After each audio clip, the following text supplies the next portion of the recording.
you succeed, do the next. If you fail, that's it. These are the stakes directly quoted from the official Studio Ghibli website.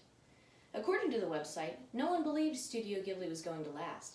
In fact, the people who worked on these globally recognized films weren't even employees. In the early stages of the company, a group of about 70 people showed up to one floor of a rental building to work on a movie, and when it was over, they all disbanded. This spirit and resilience are precisely why the company is so relevant today. Their films are unique, heavy-handed masterpieces on the power of passion and perseverance. After watching my first Studio Ghibli film, Howl's Moving Castle, I became obsessed with figuring out just how this company got to where they are, and how the themes always seem to resonate despite the large differences in every movie created by them. The history of Studio Ghibli can be divided into two periods, the Tokuma Shoten period and the Independent period. So, let's begin our history of Studio Ghibli in the early Tokuma Shoten period. Studio Ghibli's beginnings are rooted in the Japanese publishing company Toei Doga, where Isao, Takahata, and Hayao Miyazaki first met working together. Takahata was a Japanese director, and Miyazaki was an animator, manga artist, screenwriter, and otherwise creative body. Studio Ghibli was eventually created over a decade after their meeting with the help of Tokyo-based publishing company Tokuma Shoten, and now added producer Toshio Suzuki. The first movie Studio Ghibli created was Nausicaa of the Valley of the Wind in 1984. The movie was based on an original manga by Miyazaki and was considered a success by the small company.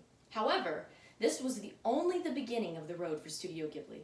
Within the next 15 years, Studio Ghibli saw a string of successes that grew exponentially and internationally.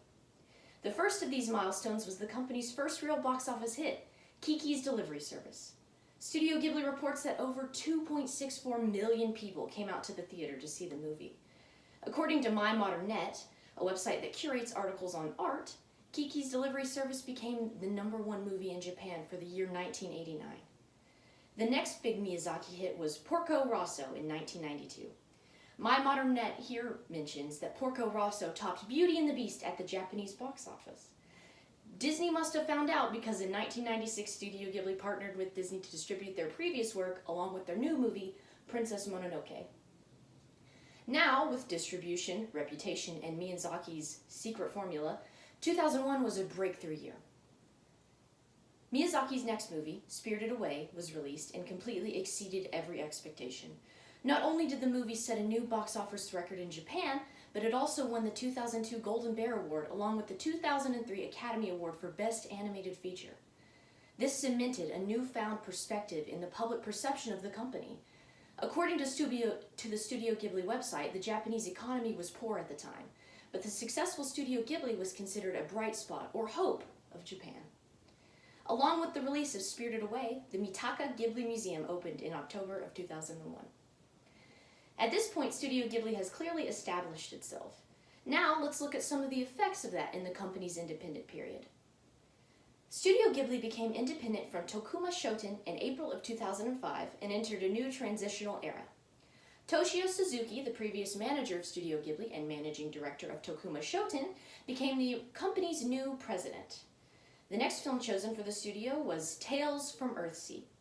This film was directed by Goro Miyazaki, founder Hayao Miyazaki's son. Goro's background was landscaping, and he had no experience in anime.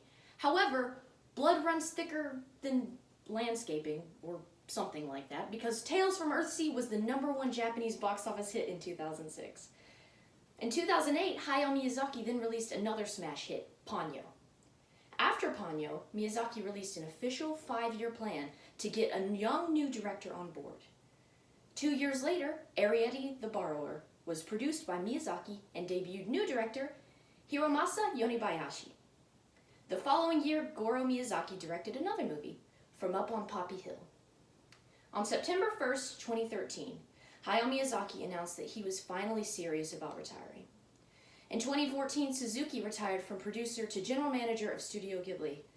He announced that the studio would pause to figure things out after Miyazaki's announcement to retire. However, just like all the other times he has attempted to retire, Hayao Miyazaki cannot stay away from his studio. In 2017, Hayao Miyazaki came out of retirement to help with the studio's latest project, Earwig and the Witch, a a full 3D CG animated film directed by his son Goro. Now Hayao Miyazaki is confirmed to be working on a new movie titled How Do You Live?, slated for 2023. This movie is completely hand-drawn 2D animation, the original animation style of Studio Ghibli. At this point, there's only speculation about the future of Studio Ghibli left. So, in summary, Studio Ghibli was created by 3 men who saw slow but steady success in the early stages of the company. They then partnered with Disney for distribution and received a Golden Bear Award and Academy Award for their movie Spirited Away.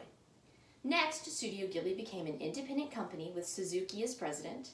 Then, Hayao Miyazaki endeavored on a 5-year plan to introduce a young new director to the company before he retired in 2013. These directors include his son, Goro Miyazaki. Finally, Hayao Miyazaki came out of retirement in 2017 to seemingly help as he wishes. I suppose Miyazaki himself is taking his own advice to succeed, do the next. Perhaps in order to sell something, you must first buy it yourself.